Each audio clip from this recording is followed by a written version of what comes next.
Hello everybody and welcome back to Pravus Gaming and more Plague Inc. Evolved custom scenarios. I'm always surprised how many views I get on these videos compared to some of my others. For some reason, people seem to really like Plague Inc., which is good because it's a great game, but I haven't really thought through exactly what we're going to play, but this sounds pretty promising. Martian Flu. The appearance of a strange sickness coincides with the return of an expedition to Mars. Kill humanity by adapting their bodies to Martian conditions with fatal consequences. That sounds pretty awesome. Let's give it a shot. Metabolic jump, genetic mimic, aquasite, extremophile, transstasis. Do we want to go for the transstasis or do we want to go for symptostasis this time? You know what, let's go for the symptostasis. I think that will be kind of fun. And we'll play on normal difficulty as usual. I know nothing about the scenario. Let's see what's involved. NASA scientists return from a successful expedition to Mars, huzzah, in December of 2016. Could probably have forwarded the date a little bit to something more believable, but that's okay. Bringing back many artifacts from which they hope to derive some insight into the possibility of alien life. Artifacts, huh? Alright. And on other news, a new strain of influenza is currently sweeping the streets of America. Scientists warn that this strain is much more contagious than the common flu and advise taking precautions to avoid infection. So this is the Martian flu as opposed to the swine flu and everything else. Cool. Transmission, what do we have? Air is the only one we have. Travel on dust particles. Makes sense. I mean, Mars is, after all, an arid planet. Symptoms, none yet. Abilities. We start off with cold resistance. Having evolved on the frozen surface of Mars, the Martian flu is highly resistant to cold temperatures. Makes sense, I like that. Drug resistance, Terrestrial Adaptation 1. The Martian flu adapts to its new environment on Earth, gaining the ability to interact with liquids which are absent on Mars. Enables blood and water transmission. I wonder if this... Yeah, so it opens up new transmissions. What does it do as far as symptoms? Heat resistance is probably going to be very important for us. Drug resistance is certainly going to be important. I don't know. Let's go ahead and grab the terrestrial adaptation right away and see what this opens up. Okay, blood and water. Good. So liquids. That's a good, sensible gating mechanism. Terrestrial adaptation 2. Further adaptation allows for infection of multicellular organisms, enables cross-species transmission. So far, still no sign of any symptoms, though. Did I go for symptom stasis when it was totally unnecessary? It's gotta appear at some point, right? One could only hope. Alright, well let's go ahead and grab water transmission first. I think that will be pretty useful for us. The United States, after all, is not especially arid or humid, but getting on some boats early on, it could be alright. Now let's see, blood is not useful because we did not start in a poor country, so let's get the option of getting onto a plane eventually. 9 people infected so far. Nothing great. Now, I actually kind of like the idea of this scenario a little bit.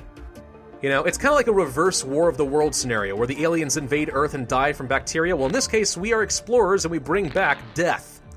Amateur brain surgeon, amazed by demand. Ex-politician Mike Grove says that patients want amateur brain surgeons because they have had enough of experts. Is this some sort of stab at Ben Carson? I feel like it might be. I mean, it seems like a bit of an odd coincidence, don't you think? Alright, seems like we got an anti-Ben Carson developer. Let's go for that water, which, by the way, was very infective, just for a level of water infectivity. It's pretty substantial, I'm surprised. What was become a part of France? I missed it. New rural livestock legislation. Okay, so rural is going to be a little harder to get into, but that's fine. Saving up for Air 2, which again, a lot of infectivity. Kind of surprised how much they're giving us there. Those are definitely custom amounts. Not that I'm opposed, don't get me wrong. I like being really effective. Extreme bioaerosol. Yeah, that's pretty standard there. Okay, so nothing ridiculously unique so far, just kind of the way that it's developing is a bit different, which I like. Shooting star sighted. A shooting star has been spotted making its way across the heavens. Incidentally, this is of no consequence whatsoever. Or is it? We don't freaking know. Alright, so no symptoms still. Do we go for... I mean, I need some drug resistance because we're not getting around in the United States very much, and the more we can start infecting, the faster the better at this point. So we're going to go ahead and pick that up for now, but I probably should go ahead and grab the next level of Terrestrial Adaptation. Then we have Adaptation 3. Further evolution allows the Martian flu to interact with and alter terrestrial cells. There we go. Okay, that's where the symptoms come in. Increases mutation likelihood. So, do I want mutation?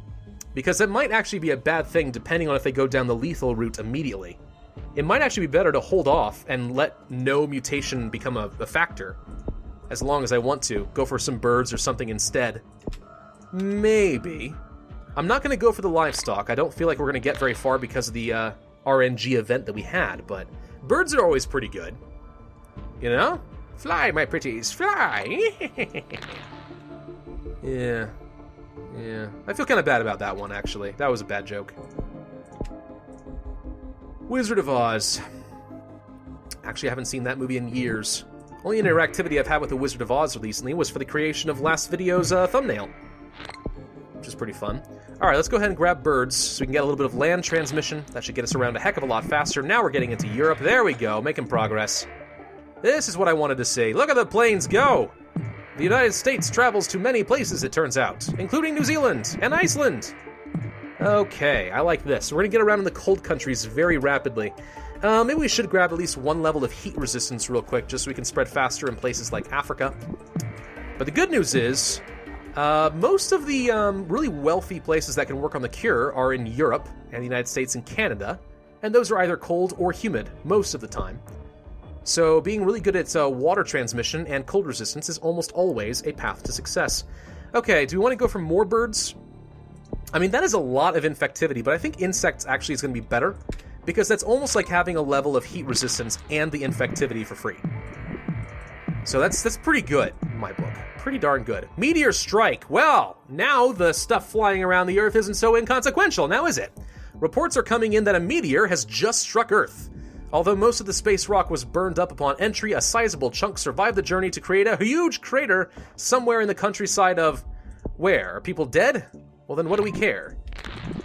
You know, in Arizona, where I actually grew up, there's a giant meteor crater down there. Teensy-weensy little meteor survived, but it was a huge impact. Pretty crazy, actually. Alright, let's go ahead and grab Terrestrial Adaptation. Let's see if the mutation takes us anywhere we care about. Color blindness. The Martian Flu begins adapting the human body from Mars's higher light levels by developing light-filtering membranes, leading to color blindness. That's kind of cool. Coughing. Different air composition. Body ache. Low gravity. Increasing bone mass. Dizziness. Lower pressure.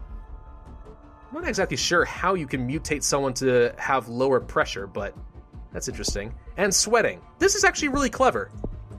Someone has done their research as to how the human body would adapt if it lived on a different planet, and I like that. I approve. Let's grab some more transmission, though. I need more birds. Whoop, there we go. Birds! Again, fly, my pretties, fly! Do we want heat resistance, or do we want more drug resistance?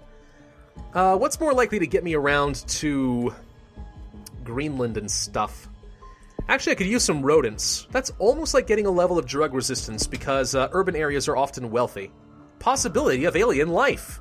After investigating the meteor that previously landed on Earth, scientists have discovered a strange extraterrestrial microorganism living within the space rock. Research into this alien life form is now underway. That can't be me because I've already been on Earth. Unless it's just a coincidence that after you brought home some artifacts, suddenly meteors are arriving with bacteria on them.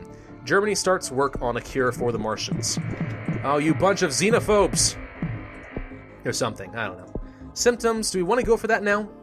I mean, it's tempting to go for some symptoms now. A bit of severity would certainly help with getting better DNA. Let's go for body ache, dizziness, color blindness, coughing, and sweating. We'll just get one level of everything. Sneezing. Fluid discharge through sneezing greatly increases infection. Dim vision. Further growth of light-filtering membranes across the surface of the eye causes dim vision. Further decreases research speed. Congelation. Blood becomes significantly thicker, leading to complications with internal organs throughout the body and impeding movement. Slows research, but is also lethal. Fever. And bone elephantitis. So now we're really developing thicker bone structure. Slows down research speed, but reduces infectivity. Very severe. Well, I don't want to go for any lethality quite yet, and the mutation so far hasn't proved a problem. But again, this is really cool. I like the idea behind this scenario. I feel like this is really clever. Morocco, Central Africa, Madagascar, and New Guinea. Okay, we definitely need more heat resistance then. That's going to be critical. We could go for heat resistance 3, make them really good at that. Let's go ahead and do it. I don't need more drug resistance. I feel like we got into Europe pretty early, so we should be okay. I'm going to go for more insects, and now I'm going to focus everything on symptoms from here on out. But that should help us spread in the hot climates a lot faster. Bone elephantitis just developed. Okay. Can we please get a boat to Madagascar? Because I would hate to fail. There we go. Got in there. New Guinea is the only one left. Well, they haven't closed down their ports yet. There we go. All right, we're in every single country. Perfect. That's what I love to see. Brittle bones. Development of significantly thick and dense bones render them easily broken on impact and impede movement. Reduces cure research and infectivity. Actually sounds pretty good to me. A little bit of lethality to get me some more DNA so I can snowball is not a bad thing at this point. Immobility. Increased bone mass now compensates for Mars's lower gravity. It makes it too heavy to move around on Earth, kind of like those chickens, you know? That grow so fat that their legs can't support them. Kind of like that, but it's our bones. Headache. Headache's not bad, slowing down the cure a little bit. We'll grab sneezing, though. Dehydration sounds pretty good. A little lethality and infectivity to help me spread a little bit more. Let's just sort of sit back on this and see how we're feeling. We're definitely not going to be killing any faster than we're infecting at this point. Lethality's not nearly high enough for that. Shortness of breath. As the human body becomes increasingly suited to breathe in Martian air but not Earth air, patients suffer shortness of breath and extreme coughing. Lethal. Okay. Asphyxiation. Lungs fully adapted to breathe Martian air. On Earth, however, this leads to a complete inability to breathe, leading to death by asphyxiation. Very lethal. Okay. This is actually a really cool scenario. I like it a lot. I'm going to grab dim vision. I'm just slowing down the cure as much as I can at this point. We do want to go for some more lethality, but I'm kind of letting us snowball a little bit more in places like New Guinea and Madagascar, although right now we're doing pretty good. I'm not too worried about it. China begins to break down. They've started working on the cure a fair bit more aggressively. Let's go for the asphyxiation. Gasp for breath, fools! We all found... Wow, that did snowball very quickly. Immobility, just mutated for free. Again, quite lethal. Let's go ahead and grab the fever. Inflammation obstructs bodily processes, and resultant swelling can obstruct breathing any more than we already have, thanks to asphyxiation. Even more lethal than before. Sure, why not? Let's go ahead and grab that. That leads to total organ failure. Human body fully adapted to Mars's lower temperature. On Earth, however, this causes extreme body heat, which leads to catastrophic body-wide cell death. Very lethal. Grab that. We also have blindness. Render the patient completely blind on Earth. I don't feel like... Is it really... Would it really be that severe? I feel like that might be a little bit overblown. Oh no, they sequenced me. That's fine. There are no healthy people left on Earth. Let's slow down the research speed even further, but now it's lethal. Congelation, lethal, slows down the cure speed. And then we have rigor mortis. Thickened blood now counteracts the effects of lower pressure on Mars. On Earth, however, death quickly arises from the failure of the circulatory system. Lethal maxes out. This is an awesome scenario. I mean, I like it. I like it a lot. I think this is really well... Oh, nope, don't devolve. I feel like this is really well put together and sensible and cool, and I like it. More of this, please. Someone thought this through, and it shows. It shows when people put a lot of effort and thought into their scenarios. It's clear somebody did their research. I mean, as somebody who's not like a scientist, a NASA scientist, you know, I wouldn't know exactly if all of those are true. Maybe they're a little bit exaggerated. But some of the stuff, as far as like bone growth and adjusting your eyes and your circulatory system and such, yeah, that's totally realistic. I think that was an awesome scenario. Well freaking done. I don't think we need to show the playback, do we?